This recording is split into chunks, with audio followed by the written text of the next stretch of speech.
A strange thing happened to me a couple of years ago. At the time, I lived in an apartment by myself. It was a one-bedroom, one-bathroom place, and I lived on the second floor of the building. Overall, the apartment was not the nicest, and it didn't have that many units in it either. I knew a few of my neighbors, but not all of them. One night, I was at home by myself, like usual. It was sometime at night, I really don't know exactly the time, but there was a knock on my door. I walked over and answered it, without giving it that much thought. A man was standing there. He was kind of short and had dark brown hair. The man told me that he was my neighbor from down the hallway, and he pointed a ways to the left. He asked me if he could come inside of my apartment to make a phone call. He said that his Wi-Fi was not working, and he didn't have any service on his phone at the time, so without the Wi-Fi, he couldn't make any calls. I was not comfortable with this. I told the man sorry but no. He said that he would be really fast, and I told him that I really couldn't help him. He kind of came across as a little bit sketchy to me for some reason. The man turned to walk away, and I closed my door. I was really curious afterwards. I had never seen the man before, and had seen most of the people who lived in the building because it wasn't all that big. I thought maybe the guy would knock on another person's door, and I quietly opened my door and looked around the corner to see him walking away. He walked all the way to the end of the hall, and then he went inside of the elevator. I was suspicious that he didn't even live here. At one point or another, I had seen just about everyone that lived on my floor. After the man left, I went to one of the windows in my place. I looked out of it and to the guest parking lot where the main doors open up to. Now, there are assigned parking spaces for all the residents, and those are under the building. There's a small guest parking lot with like 10 spaces out front. I saw the man leave the building and then walk to an older-looking car in the guest parking lot and drive away. He definitely didn't live here. So why would he lie to me and claim that he did? I didn't know, but the fact that he wanted me to let him inside of my apartment kind of creeps me out. He certainly made up the whole story about his Wi-Fi being down and him not having any cell phone service. I'm not sure how he got into the building in the first place, but most likely somebody else let him in when they were entering. After that night, I never saw him again. That pretty much confirmed to me that he didn't live there. I'm really glad that I didn't let him inside of my apartment.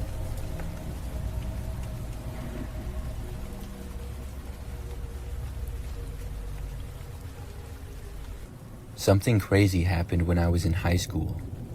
It was during my junior year and a few months into the semester. I'm a female and was 17 at the time. One day, like any other, I went to school and it was my 4th hour class. Sometime during the hour, I remember that an announcement suddenly came over the intercom. We were told that the school was being locked down. Our teacher did all the things she was supposed to and locked the door and turned the lights off. Nobody really knew what was going on though. We all knew that it was not a drill, and everybody seemed a little bit worried. We all had no idea why the lockdown was happening. We just stayed in the room and things were very quiet for a while. After probably close to an hour, the lockdown finally ended. We were told that we would have the normal amount of passing time in the hallways, and then our final class of the day would be shorter than usual. So when we finally got let out of class, everybody was talking to each other about the lockdown. I was on my way back to my locker to drop my books off and get the ones for my next class. But before I could get there, I was pulled into the principal's office. I just remember that I saw the vice principal come up to me and ask if I could go with him. He said that I was not in trouble, so I followed him and we went to the principal's office. Then him and the principal both had me sit down and they told me what was going on. I was told that the school had been in a lockdown because a suspicious man had been seen inside the school during the class period. They went on to say that he was seen near the lockers but ran away when questioned. Unfortunately, he somehow left the school before the police got there and had escaped. The grounds were searched, and he was not on or near school property anymore. But when he was inside, he had opened one locker, which happened to be mine. He had brought a bolt cutter, which he had used to break open my locker. This obviously could have been used as a weapon as well, but the man unfortunately escaped with it. I was asked if I knew anybody who would do that or why, but I didn't know anyone. When they gave a basic description of the man to me, I had no idea who it was.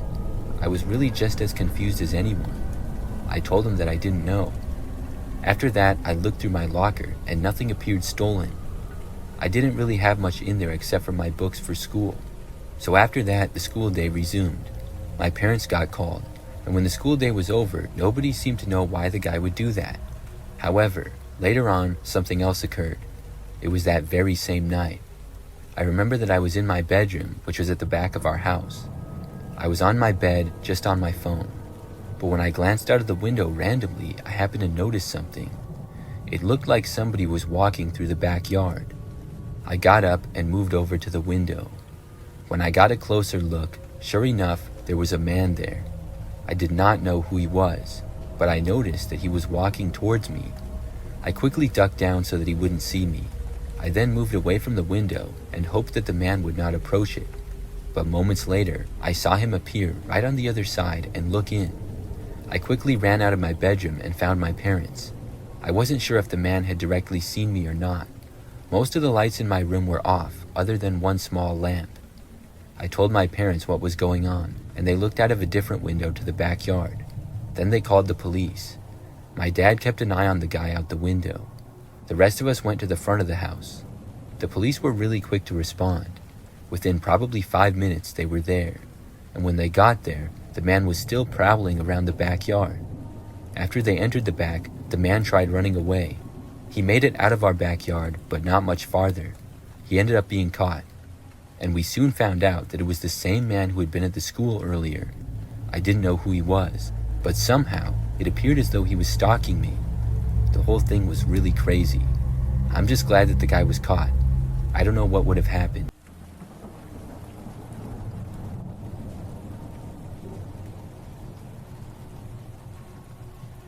A couple of years ago, I bought a gaming computer on Facebook Marketplace. I've been wanting to buy one for a while, and I knew that they're typically very expensive. So that gave me the idea to go on Facebook Marketplace and look for a used one. After several days of looking, I found one that I wanted. I decided to reach out to the seller and ask a little more information about it. The seller was a guy named Jeremy. We went back and forth a little bit, and I decided that I wanted to buy it. It was a pretty good deal, so we agreed on a day that I would go over and get the computer. It also came with a monitor, keyboard, and mouse as well. So after I bought it, I took it home, set it up, and started using it. I was happy with my purchase, and I used the computer for the next week and a half.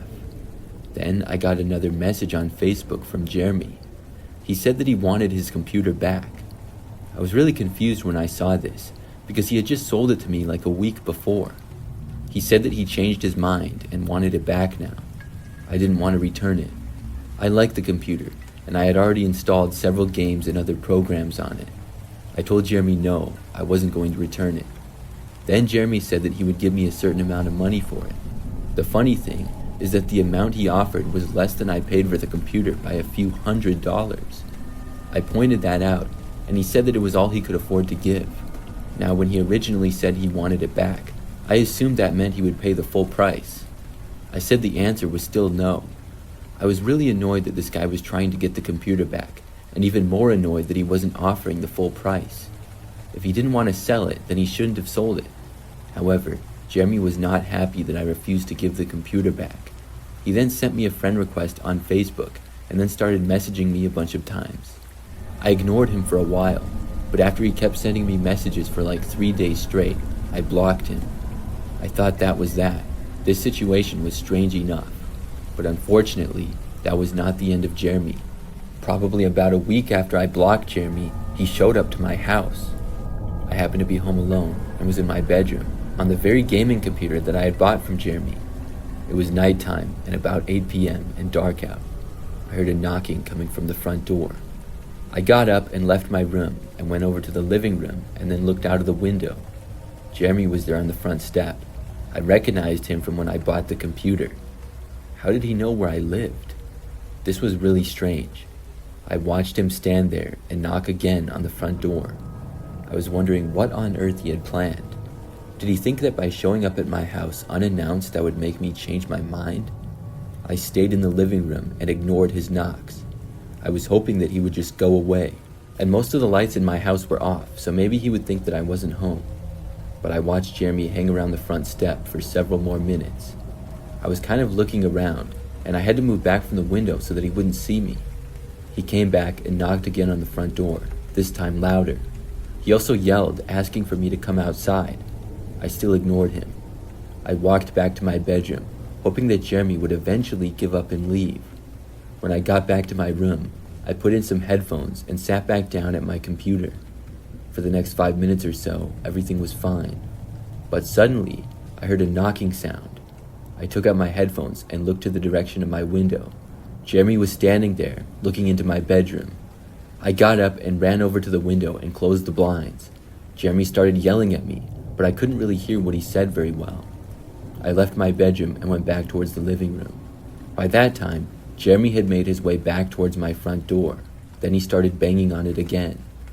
I went over to the door and shouted to him that I was going to call the police. Jeremy yelled at me to give the computer back. Then I called the cops. I told them what was going on, and Jeremy still wasn't leaving, and he continued to stay there, even after I got off the phone with the police. But unfortunately, he finally left just moments before the cops got there. I talked to them, gave them a description of Jeremy, and told them my side of the story. After that, the police left and said to call back if Jeremy ever returned. I was afraid that he would, but luckily he didn't. I still have a hard time believing how crazy it was, and I can't believe that that actually happened.